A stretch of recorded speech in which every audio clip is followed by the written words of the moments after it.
You're listening to Rendezvous with the Writer with Bobbi Jean and Jim Bell, only on LA Talk Radio.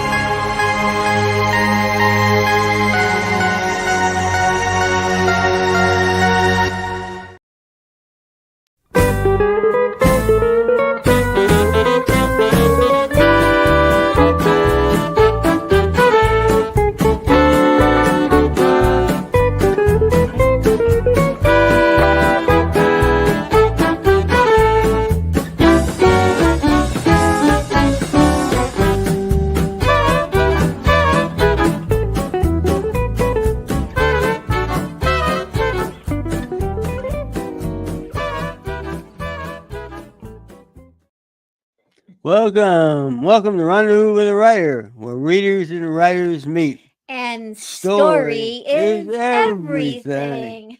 We're your hosts tonight, Jim and Bobbi Bell. You've just been listening to Talk Hot Texas by the Hot Texas Swing Band, our friend Alex Dormont. And what's going on? And we have a very special guest tonight. We can't wait to bring on. Who's joining us? Ann Hillerman. Hello. We're so happy to have Ann with us tonight. We're delighted to have Ann. She's kind of like a neighbor. Almost. Sort of. The first time we met her was she came to Albuquerque and she was introducing at that time her book Cave of Bones. That's right. Yes. At the Broadway Theater, right? Yes, and then we met her in Santa Fe earlier this year to talk about the book we're going to talk about tonight. Lost Birds. Lost Birds. Yeah, so she feels kind of like, a neighbor. That's right. Where are you joining us from, Ann? Well, tonight I'm at my house in Tucson. Tucson. I've been here for about 3 weeks, and I'm going back to New Mexico right after Christmas to connect again with my old friends and soak up some of that beautiful ambiance and get some good green chili and some tamales. Mm-hmm. Yes. Well, this time of year, we like to call ourselves the Jingle Bells? No. Yes, the Jingle Bells. We can only, this may be the last week we can actually do that. So, Ann, do you have a favorite holiday movie or cookie that you enjoy?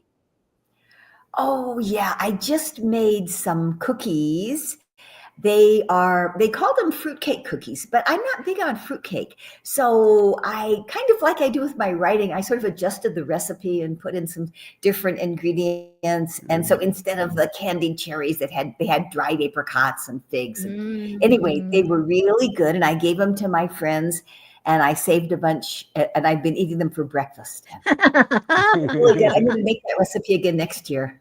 Yeah. It is always fun. This time of year brings out favorite things like that and traditions. Well, before we get started, Jim has a little bio. We have it here someplace. He's going to read about you, Ann, and then we're going to get into this book. Ann Hillman is the author of the best-selling Leaphorn Chi Manuelito series. She started a career in journalism and nonfiction books, then plunged into fiction following the death of her father, Tony Hillman, who began the series in the 1970s. Her 10th mystery, the 28th book in this popular series, will be published this spring. Ann has won numerous awards for her books, including the Will Rogers Medallion, the Frank Waters Award, the Spur Award from the Western Writers of America, and the New Mexico-Arizona Book Award. She's a strong supporter of public libraries and independent bookstores. Welcome. Welcome. Thank you. So I'm looking forward to our conversation tonight. Oh, we are too. And we're excited. We already know you're going to join us next year. So whatever we don't get covered tonight, we can cover in May. So just to kind of get us started a little bit, tell us about your early career and maybe a little bit about being a journalist. Sure, I'd be glad to. I started as a journalist actually in high school. I was the correspondent for the Albuquerque Journal for my high school, and then I went to the University of New Mexico, got a degree in journalism. Right after that, it took me a little longer than usual, so I graduated instead of graduating in the spring. I graduated in January. And it was lucky for me because that was right when the New Mexico legislature was starting. So my first job was as a legislative intern assistant, but I really, really loved it. And then I got a job at the Santa Fe New Mexican, and I worked at the Albuquerque Journal. And all of that time, I never thought that I would switch into fiction. And meanwhile, my dad, Tony Hillerman, also had started as a journalist. So, and he had been happy as a journalist. And then, as you all know, he eventually switched to writing mysteries. So I was a journalist for a long, long time until my dad died. And then I loved his stories and I loved his characters. And it just seemed to me it was a shame for the stories to have to end, even though my dad wasn't around to write them. So that was kind of how I switched from journalism to fiction. But I learned so much in journalism. I learned how to listen. And I think that really helped me when it came to writing dialogue. And I learned how to ask questions. And I learned how to work with editors, which is, I didn't, but that's important for anybody who wants to be a professional writer. So when I decided to hang up my journalism spurs and move into writing fiction, all of that background really did come in handy. So I'm grateful for it. Yeah. I bet you must have did a lot of interviews, right? Right. Yeah. Anybody in particular stand out in your mind that you interviewed? Good, bad, or indifferent? Oh, well, Bruce King. I mean, he was just the classic interviewer because he was so charming and so personable. And he had such creative use of language that sometimes he would say things that I'd think, oh, that's not really the right word. But we all quoted him exactly. And people loved it. It was that kind of down home, I'm a cowboy but I'm really smart. I'm smart and a cowboy, and I'm just like all you voters. So yeah, those were some of my favorite interviews. I did a lot of arts writing, I did book reviews. I interviewed Michael McGarrity when he was first starting his career. Yeah, I don't know, so many of them. It was really, really a gift to have a chance to meet so many interesting people. And I wonder, since from what little I know about journalism, you have to meet that deadline. I mean, there's no, oh gosh, I have writer's block, or I've written myself in a corner or whatever. I would imagine you learned a skill about how to meet a deadline. Yes. Yes, that's right. And I think the other thing that I learned from journalism was that there can be a lot of teamwork involved in writing. I think many people, when they first start their careers, they think it's just me out here on my little island. But in journalism, that you have lots of support and lots of people who either help you with your writing or give you criticism that you don't want. But all of that, I think, kind of toughens you up if you're going to be a professional writer. You can't be too. You can't think your words are too precious. You have to be really open to criticism. And at the same time, you have to kind of know what it is that you want to say and know when it's time to stand your ground. So I think all of that experience that I had in journalism really helped me later. Mm-hmm. So those were all steps that helped you transition into writing novels, I would imagine. But when you sat down to write the first one, were there some challenges you hadn't expected that, that first one out? Yeah, for sure. I mean, if I think hindsight is always 20/20. If I had it to do over again, when I was in college, I would have taken some classes on how to write fiction, how to develop characters, all of those things. But luckily, between my journalism career and my fiction career, I wrote some long nonfiction books. I wrote a book about Santa Fe Gardens. My late husband and I did a book about beautiful places on the Navajo Nation that my dad had written about. And so all of that experience kind of helped me learn how to switch from writing 500 words to writing 500 pages. It was a big change. So when it came time to write my first novel, I wasn't as intimidated as I would have been otherwise with the idea of writing a 250-page book. Yeah. But the thing that really intimidated me was the idea that my dad had so many fans who loved those characters as much as I did. And some of them probably knew more about them than I did. Oh, I thought, holy smokes, I can't, if I get this wrong, not only will whoever's reading this book not finish it, but then they'll tell all of their friends who were my dad's fans, don't bother reading this. Yes. So, What did you get anybody complaining? Well, Tony wouldn't have done that. Why did you do that? right. So do you outline, or do you just have the idea and it just flows through your fingers? Tell us about your process a little bit.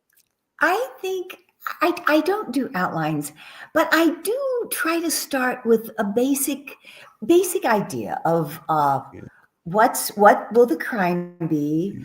Setting is really important to me. All of my books are set, at least in part, on the Navajo Nation. So before I start, I try to go to the place I'm writing about and kind of soak up the ambiance. Because I'm juggling 3 characters, Jim Chi, Joe Leaphorn, and Bernadette Manuelito, I need to decide who is going to be the main protagonist in this book. And then what kind of jobs will the other characters have?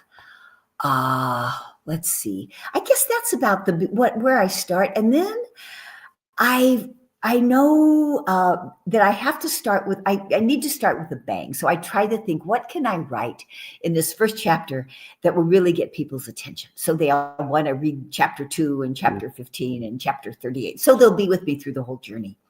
Mm-hmm. So I guess that's kind of where I start. And then I just try to, once I'm going on a book, I really try to write every day so I don't lose my place. Mm-hmm. Any particular time of the day, or just when you feel like it, or late at night, or mornings work really best for me. I find usually after about 4 or 5 o'clock, I may still be awake, but my brain is not as bright as I would like it to be. So I try to. I usually do some good writing in the morning. And then if I've got some research to do or some editing or phone calls or something, I might do that in the afternoon. And then once I'm done with the first draft, then I can work more hours, because then I have the box in which the story is, and then it's a little easier than the first draft is. Mm-hmm. Mm-hmm. How challenging is it to keep a series alive for you as the writer, knowing that you want to also, we're partnered, you're partnered with the readers. Our readers trust our author and they follow along. So it is a two-way communication. But is it challenging to kind of go like, what am I gonna have them do now? And how am I going to develop? Do they need to be developed more to keep you, the writer, interested in them? Just what are the challenges that keep a series going? I think they're basically the same challenges that anybody would face writing a mystery or a romance or even mainstream fiction. You like you're saying, you do need to think of, what can I do with these characters to kind of bring out their strongest points and bring out their challenges. So, that's one thing that's in my mind. And what did I do last time? So or what have I done in these other books that I don't want to do now because I don't want to repeat myself. Mm-hmm. Excuse me. Let's see.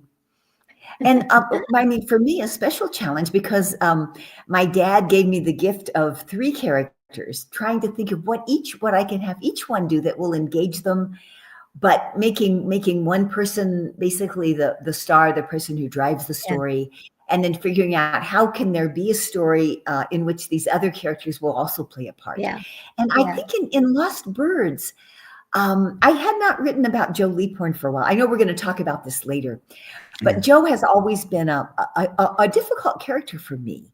And so it was really enjoyable in Lost Birds to kind of bring Joe back as a strong crime solver, and then have him also work. He's my dad set him up as a mentor to both Jim Chi and to Bernie, and so to have him fulfill those roles. Yeah. But when I start, I'm never exactly sure how it's all going to work out. And sometimes after I finish the first draft, then I look at it and think, oh yeah, I need to have a little more Jim Chi in here, or a little less Bernie or something. So then I might adjust their roles a little bit. Right. Well, Joe Leaphorn, he's a complex character. Mhm. There's a lot going on in his head all the time, and sometimes, I think the poor guy he's really serious. He doesn't laugh enough because he's got too many things he has to get involved in. He's a good Yeah, listener. yeah, He's he a is, but he's really a good great listener. guy, Yeah, he is. And I thought maybe that I thought that character on Zahn on Dark Winds. I thought, to me, we haven't not read all your books, but I thought maybe, to me, he seems like he's captured the essence of Joe Leaphorn. You think, would you buy that, or are you not so sure? I would buy that. I've been really impressed with his performances, and also with Jessica Matten and Kaiwa Gordon, the Bernadette Manuelito and the Jim Chi character. Okay. I think in the first season, Dark Winds portrayed Jim Chi as really different than he was in Dad's books. Jim, it was an outsider. He was more acculturated than he is in Dad's books. The Dark Winds people even had him working undercover for the FBI. Yeah. I mean, which my dad never would have had Jim Chi working for the FBI. But movies Yeah. are different. Television is different than books, and I think. Besides all of those details, in the end, they captured the heart of the characters. They're good people trying to do the best they can, in a world that's full of complications. And yeah, I really like this series. I'm really proud of the way the actors and the script writers have brought the characters to life. And the third season is coming up, and I'm excited about that. Well, that's good. 'Cause it's not always true, but I think it's great when it happens. So that's super. And do you will any of your characters be making an appearance in season 3? I don't think so. It seems Okay. to me I haven't seen any of the previews of it, but Yeah. from the way they've been promoting it, it seems like it's going to be based on, or I should say inspired by, 2 of Dad's books. One is Dance Hall of the Dead, and the other is Sinister Pig. And it's going to be interesting to see how they bring those stories together. I mean, Dance Hall of the Dead was a Joe Leaphorn only book that was set at Zuni Pueblo. And Sinister Pig is a book where Bernadette Manuelito gets in a lot of trouble. And in Dad's book, certainly she's very different than the strong Bernie in my books and the strong Bernie who's in the Dark Winds. So I'm very curious to see how how this season is going. That's great. Yeah, that's fun. Landscape is plays a big picture in your books, particularly the one we're reading now. It's almost like a spiritual thing. Would you care to comment on the landscape at all? Oh, and you write landscape so beautifully. But yes, tell us a little bit about landscape. Well, it was a specific place on the Navajo Nation that inspired that book. I've spent a lot of time driving roads on the Navajo Nation, and there are 2 sandstone buttes. They're on the cover of that book, in fact, called Elephant Feet. And I had driven by there so many times and seen those. And almost every time I've driven by, there are people there taking pictures of themselves, of their kids, of their dogs, whatever, in front of those 2 buttes. And so that was the landscape that really was, I guess, the tiny seed that inspired me with the story in Lost Birds. And I mean, in Sacred Bridge, it was the beautiful landscape of Lake Powell and the Rainbow Bridge, which used to be accessible by water, and now you have to hike to. In most of my books, there's been some beautiful facet of the landscape that's inspired them. In Rock with Wings, it was both shiprock and the landscape of Monument Valley. So Yeah, Mhm. landscape. I feel so lucky that my dad, when he started this series, was also inspired by the Navajo Nation and set his stories there. It has made it so really such a labor of love for me to use part of that beautiful scenery as the background, and as you said, almost as a character in my books. Yeah. Well, and I think for us as True. readers, your characters describe sometimes we're seeing the landscape through Joe Leaphorn's eyes as he's driving, and he's talking to us in a way. It's not first person, but we're experiencing it through sometimes the characters. And I always feel we have still yet to explore this landscape we live in.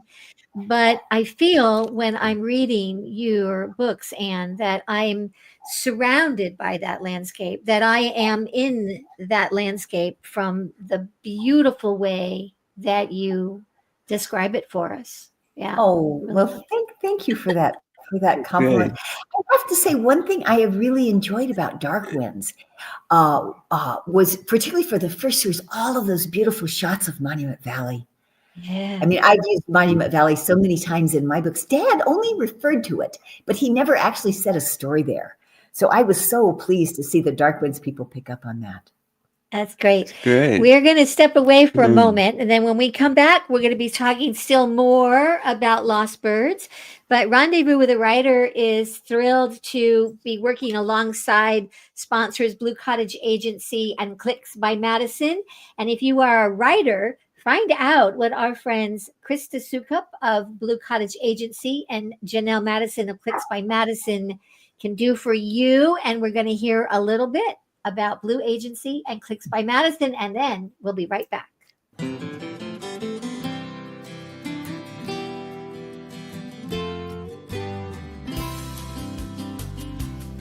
Rendezvous with a Writer is sponsored by Blue Cottage Agency and Clicks by Madison, your author publicity and book marketing team. Experienced, trusted, effective. Contact them today at bluecottageagency.com.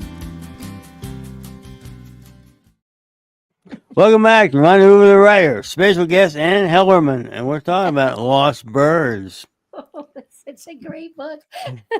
And what inspired the storyline here?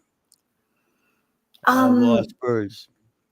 When I had finished the book before this, Way of the Bear, and I was thinking, oh, what shall I write next? And about the time that I was pondering this, there was a lot of news in the newspaper and on television about the Native Child Welfare Act, the act that required Native children to be adopted by Native parents or by someone who was in their tribal community. And the act was a big deal because before that, these Native kids could be adopted by anybody. And that's where the term lost bird comes from. Actually, it was a poor child who was part of the Battle of Little Bighorn. And she was found under her dead mother's body. And then she was adopted by one of the army people who had been involved in the battle. And then anyway, his wife, who was actually a suffragette, took over raising this child because he abandoned both of them. And that poor girl had a terrible life. And they called her native name translated into something that meant lost bird. And so that word then came to be used for Native children who were adopted outside of their culture, who lost their language, who lost their tribal connections. But there are many, many stories of these children ultimately being reconnected with their tribal communities. So anyway, there was a family who had fostered a Native child. They wanted to adopt her. The judge said, no, this you can't because of the Indian Child Welfare Act. And so they sued. The case went all the way to the Supreme Court, and the Supreme Court upheld the law that said Native children should be retained by their tribal families. And the other reason I think this story appealed to me is that I'm the oldest of 6 children, but all my 5 siblings were adopted. And I have cousins who were adopted. My mom had an adopted sister. So adoption was a huge part of my own family. So I thought it would be, if there were a lost bird who'd been adopted before the act, and now she wants to find her native family, and she thinks that she might be Navajo, who better to talk to than Joe Leaphorn, who knows everybody on the Navajo Nation practically. So that was the start of Lost Birds. Mm-hmm. Very good. And there are some other powerful themes that you bring up that, again, you definitely weave into the story. And they are also sort of in the headlines these days, finally getting some recognition. Missing and murdered Indigenous women being one of the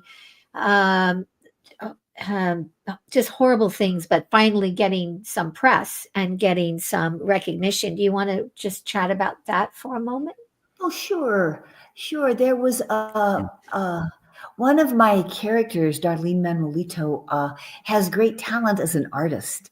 So I was able to shine a little light on that by having her help do posters that had pictures of these women, so people who might have seen them, might have heard their stories, could then help the law enforcement find them and bring them home. It's a huge problem throughout Indian country. And Albuquerque is actually one of the places where a lot of these women have been discovered. So and the same is true in Arizona. It's been on my mind a lot. I've used that theme in several books, and a variation of that comes up in the book that I just finished. But we'll talk about that later. Yeah. Well, I thought you did a wonderful job of weaving those 2 stories into the plot of the book.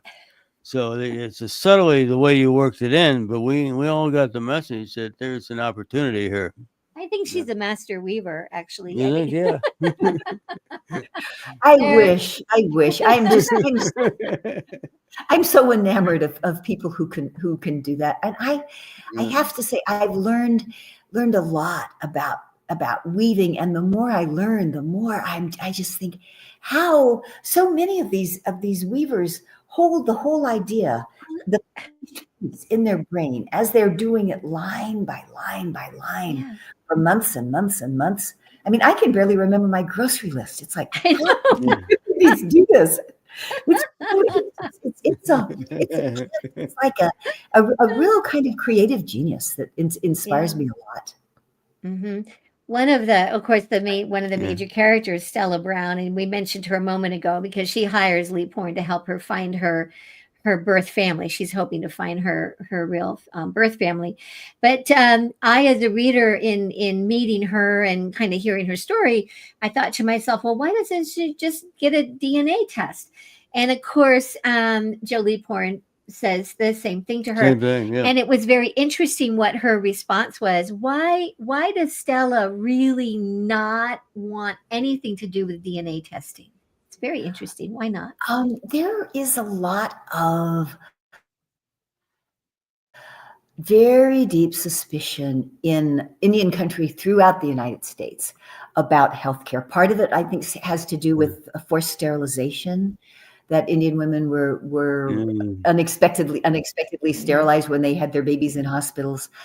And some of it has to do with the deeply ingrained belief that the Navajo people are on land that the holy people gave them.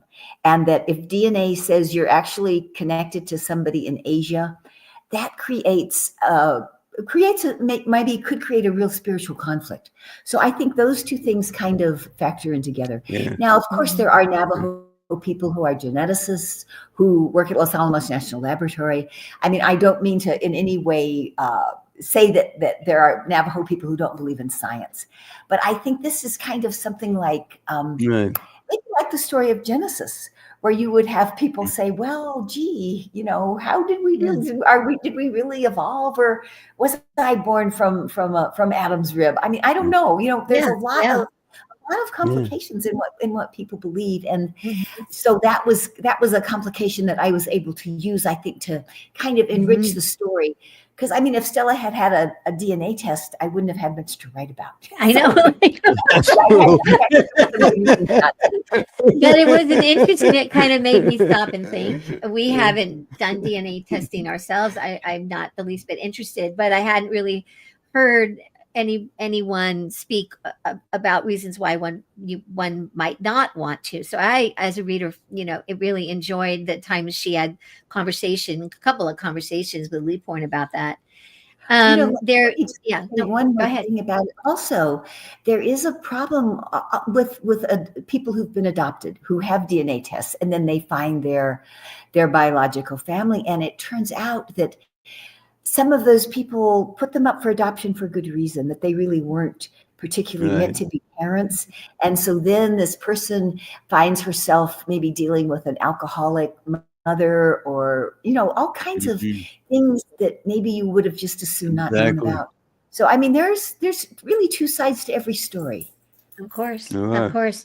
We were talking about research and what kind of research you maybe needed to do for this book. And I think research can be a bit like going down a rabbit hole, right? When do you know I'm done? Enough is enough.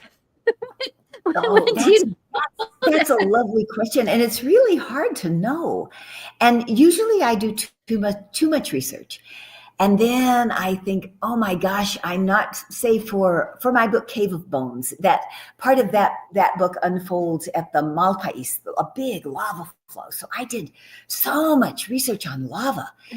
And eventually I thought, oh my gosh, I'm not writing a book about volcanoes and lava. I'm writing a mystery. I better get on with it. So, and then I said that to somebody at one of my author talks, and she said, well, honey, you should just take all of that research and write a book for kids about volcanoes. So maybe somebody will do that. Nonfiction, right, exactly, because you know all that. But I think the other thing that helps is when you have a deadline. So you think, oh gosh, I have to turn this book in 2 months, and I better get on with it. So yeah, that helps. One of the things that was interesting too, and we see it, of course, in Dark Winds as well, but oftentimes Navajo characters, when they meet each other, they take time to sort of go through family heritage, family clan, history. For those of us and that are still learning about that, can you briefly tell us sort of what is a clan? And then when somebody says my clan sister or my clan brother, is that like a cousin? Like what does that mean? Yeah. A clan is like an extended family. And most of the Navajo culture traditionally is matrilineal. So the most important clans are your mothers, and then your grandmothers, and then your father's mother, and then your father's father. And so if I were introducing myself, those 4 clans would be probably the main ones. And then one of the reasons that this was traditionally done is that you're not supposed to marry anybody who's related to you. And so that was kind of good advice. Say if you're at a big shindig and you find a guy who is pretty good looking, and you ask him what his clans are, then right away, is he eligible or not? If you're following the traditional. Sure. The only other place I heard of clans were the Scottish people. They have a lot of clans, but I haven't heard that term used necessarily for very many groups. Yeah. Interesting. Yeah. Well, as readers, we like to learn for a lot of native groups, actually. Okay. Yeah. Okay, we're going to take one more step away, and with the holiday season still in full swing, one of our sponsors is Out West Shop, and that's us. And OutWestShop.com is your destination for great gifts. And write this down. Use coupon code GIFTS with an S and save $25 off a purchase of $100 or more. And we come back from this short ad. There's going to be more with Ann Hillerman, so don't go away. We'll be right back. Here at the Out West Shop, we're passionate about the American West, the truth and the myth. We're purveyors of fine Western goods. We scout for unique and distinctive apparel, accessories, home decor, and general merchandise that are a reflection of the Western lifestyle. We hunt for unique artisans and craftsmen who are inspired to create decorative art you can wear based on their own love for the story of the West. We round it up and bring it to you. Check out OutWestShop.com when you need anything Western. And we're back. Well, welcome back to Rendezvous Writer with special guest Ann Hillerman in our book Lost Birds. A great book, by the way. Ann, let's talk about characters a minute. We know you got total control on these folks, but do they ever surprise you? Oh yeah, all the time, all the time. So one thing, when I was working on Lost Birds, I thought, gee, there's this Louisa Bourbonnais character, and I haven't really done much with her. So let's see, maybe there should be something going on with her. So I'm thinking, yeah, I'll let her have a visitor. But maybe she has a son. So, I mean, I just started with that. I had really no idea who that character was going to be. But as it turned out, he had quite an interesting story to tell me. And that story kind of morphed into kind of a whole other definition of Lost Birds. I mean, he's a young man with more problems than I would have expected when I first started to write about him. Okay. But it really kept my interest up to have a new character and have him kind of unfolding himself to me as the process of writing went forward. So that was sure one surprise. And the other surprise there, Joe Leaport has a friend, another old law enforcement guy, Navajo cop, Captain Largo. And in one of my earlier books, Captain Largo had retired, and I hadn't really used him much. But as the story developed, Joe Leaport needed a friend, and he needed some help on this case. And so I thought, well, here's Captain Largo. Maybe I'll put him in the story. Give him a bigger role. And again, it was really fun to see him in a different role and to write more about the relationship between him and Leaphorn, and to see these guys who I really hadn't used much as active law enforcement people, as active crime solvers, kind of get them out of retirement and give them a real job. Well, there is a scene, no spoiler alert, but readers, you want to get this book if for no other reason, this one scene that you won't be able to breathe. And it is Leaphorn and Largo, and they are together in Largo's truck, and they're out looking for the son, for Corey, Louisa's son. And oh my goodness, Miss Ann, did you take us on a ride? These two guys, and they are barreling left and right and looking for dead ends, and they feel like time is not on their side. And I don't know if it was 12 pages or 15 pages. I don't know how many pages, but I did not breathe once I understood what we were up against and the risks involved. And I did not breathe until you brought us out of that adventure. And I thought, oh, what a wild ride, and how wonderful that Largo was along for that ride, because that made it, it could have just been Joe, but having the two of them was fabulous.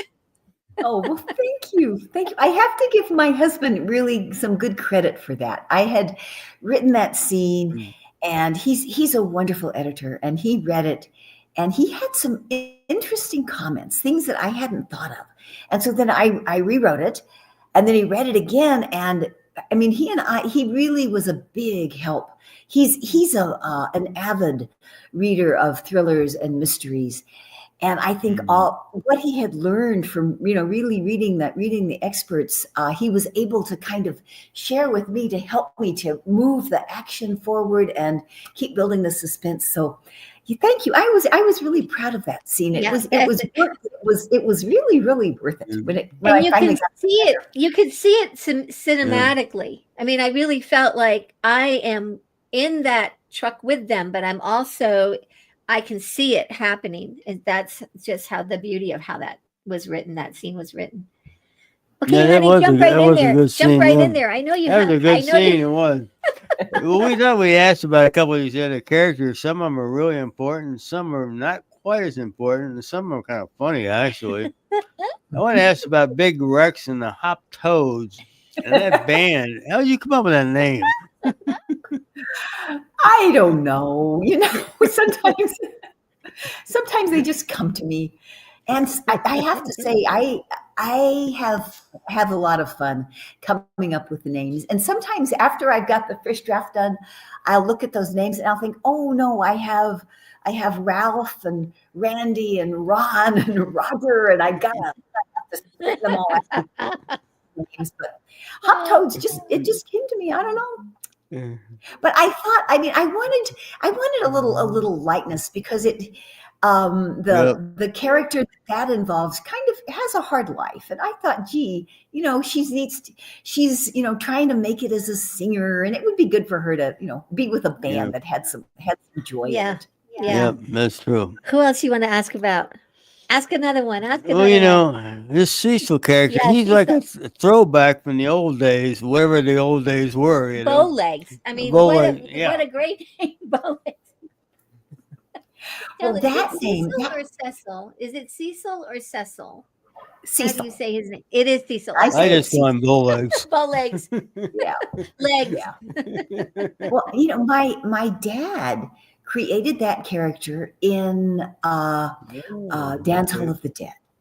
And I just thought, I love that name. So before I wrote about him, I did a little research, and it turned out that Bowlegs is a very popular and cherished name in Oklahoma. Oklahoma is that was where my dad was born and where he grew up. Good. And Oklahoma is full of Native people from all over, because it was kind of a dumping ground when people were taken from their original land and moved someplace that the government thought wasn't worth anything. So anyway, there were lots of Bowlegs who I think my dad grew up with when he was growing up in rural Oklahoma. Oh. So anyway, that was where that name came from. But in Dance Hall of the Dead, Cecil has a hard life, and Joe Leaphorn really is kind to him. So I thought it would be interesting to see how he turned out, how he grew up, what happened to it. So it was fun for me to kind of take that character and, move him ahead 40 years and, see who he was and who did he marry, and, who are his friends. I'm sorry, we're having That's okay. That's like what the characters do to get your attention, right? It's sometimes you have to do that to keep the thing going, more excitement. Now, I liked Mrs. If anybody was dozing off, that Darkwater. I liked Mrs. Darkwater. Darkwater. I liked Mrs. Darkwater. Just tell us a little bit about her. Well, Mrs. Darkwater is a good friend and a neighbor of Bernie and Darlene's mama, and she and Mama, they have a really nice, almost sisterly relationship. But Mrs. Darkwater is a little younger and a little more with it than Mama. So she also kind of helps the two daughters when they have questions. They can talk to Mrs. Darkwater. And in one of my earlier books, Mrs. Darkwater has had a dog, and my Bernie is she's a very brave woman, but she doesn't like dogs. She had a bad experience with dogs, so she's kind of makes peace with this dog, but she's never really liked it. And then the dog does something really wonderful for Mrs. Darkwater, and so after that, Bernie makes peace with the dog. And Bernie's sister then really takes care of that dog. So, yeah, Mrs. Darkwater is, again, a character. I invented Bernie's mom, and then I thought, well, she has to have some kind of a backstory. So then I invented Mrs. Darkwater. Sure. Yeah, they worked out really well. We have time for one more character. One more character. It has to be Bethany. We talk about this free spirit. Bethany. Somebody like her? Well, yeah, I do actually, but maybe not exactly like her, but like her enough that, growing up in Santa Fe, which I did, you run into a lot of free spirits. people who aren't afraid of reinventing themselves and trying something new and, seeing different facets of their personality. So yeah, I enjoyed writing about Bethany. I bet you did, Yeah. because she like disappears, and nobody knows where she is. And she says, what's the problem? We're going to take one more break just to show people and one of the places your books are available. So let's take a listen to Out West Shop, bookshop.org affiliate spot where you can get all of Ann's books. We'll be right back. Story is everything. Find a great one on Out West Shop's bookshop. Go to outwestshop.com, find books and CDs on the menu. Choose Shop Out West on bookshop.org. Browse through featured authors on Rendezvous with a Writer. Explore curated book lists and our featured picks. Add in note cards, calendars, and jigsaw puzzles. One-stop shopping for great gifts. Use the search box to find thousands more titles. Make the switch. Your purchase supports us as independent booksellers. That's our story. Welcome back. Welcome back to Rendezvous with a Writer. Special guest, Ann Hillerman and Lost Birds. So go ahead and add. So we're kind of wrapping up, Yep. and I can't believe how fast our time went together. Oh, I know. We have to, so we have to ask, what's next? What's next? Well, I'm doing the last corrections on the book. It'll be number 10 in the series. It's called Shadow of the Solstice. And it's a really different kind of book for me. I've taken a character that I hadn't really... Darlene Manuelito, Bernie's sister, plays a big role in this book. Oh, okay. And I hadn't really intended for it to happen that way. But as it turns out, Darlene gets to be a hero in this book. And she does really well. I have to say, I'm proud of her. There are two main stories in this book. One of them has to do with a huge, awful scandal where Indigenous people were basically kidnapped and taken to fake rehab centers in Phoenix. The people behind this scheme were able to get Medicaid money that was supposed to go for addiction treatment, but these people were basically just exploited and then abandoned. And the Navajo Nation came up with a project called Operation Rainbow Bridge, where they were able to bring a lot of these people home. And so that was the inspiration for one of the stories in this book. And the other story has to do with the natural resources on the Navajo Nation, with oil and uranium and natural gas, and a group that thinks maybe extracting that is not the best thing that could have ever happened. And I don't want to say too much because I don't want to give anything away, but I'm really happy with this book, and it'll be out the end of April. And I'm going to be doing events in New Mexico and Arizona and elsewhere. And I hope people who like my books will come and listen to me talk and ask me some questions just like you guys have had. That's wonderful. We hope they will too. Yeah. And where can people find you and follow you? I have a website, Ann@AnnHillerman.com. And I'm also on Facebook, Ann Hillerman Author. And I also have videos that my media person has done, and also some other videos that are on YouTube. Wonderful. And wonderful. Well, Jim, do you have a quote? We have a quote. And actually, this is about Stella. Stella, who actually is one of our lost birds here. Stella Brown's thoughts on hiring Joe Leaphorn to find her birth parents. Hiring Joe Leaphorn was a step towards taking charge of her own life. Maybe she wasn't Navajo, but her easy comfort on Navajo land surprised her. She loved the dominance of the vast blue sky and the stunningly dark contrast with the red sandstone cliffs. And especially, she loved being with people who looked more like her than her parents. Such great writing, Ann. Thank you. Next week is our last show for 2024. We can't believe it. And we have Jane Coletti Perry will be with us for the first part of the show with her book, Lila's Journey. And then our good friend J.R. Sanders will be the second part of the show with his new mystery, A Killing Way, part of his Nate Ross novel series. And we have known JR for years and absolutely love him. We were so happy we were able to get him in.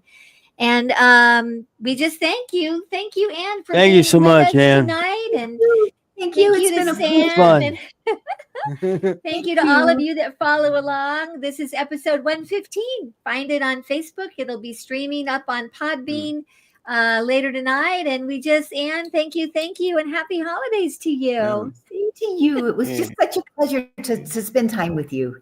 Thank you. It was fun. It was Thank fun. you.